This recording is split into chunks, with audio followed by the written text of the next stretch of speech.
Rais wa Ukraine Volodymyr Zelensky ametangaza kuwa mazungumzo kati ya Ukraine na Marekani yatafanyika Saudi Arabia wiki ijayo, akieleza matumaini kuwa mkutano huo utakuwa na maana katika juhudi za kusaka amani ya kudumu.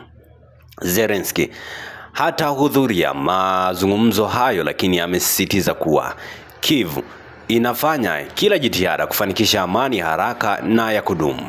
Kwa upande wake, mjumbe maalum wa rais wa Marekani Donald Trump, Steve Witkoff, amesema kuwa timu ya Marekani italenga kujadili mfumo wa amani ili kumaliza vita ya Urusi na Ukraine.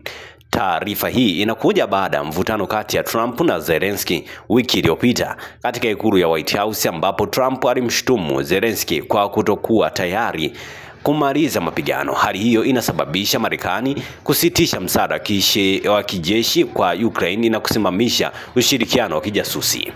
Hata hivyo, imeelezwa kuwa Zelensky alituma barua kwa Trump akiomba radhi na kuonyesha shukrani, hatua inayoweza kusaidia kurejesha uhusiano kati ya mataifa hayo mawili.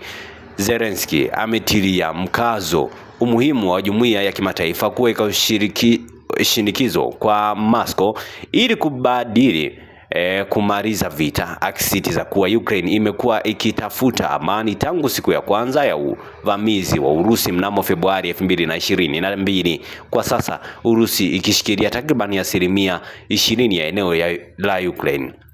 Mazungumzo haya yanakuja wakati viongozi wa Umoja wa Ulaya wameidhinisha mpango wa kuongeza matumizi ya ulinzi, huku hali ya usalama barani Ulaya zikiendelea kuwa ya wasiwasi.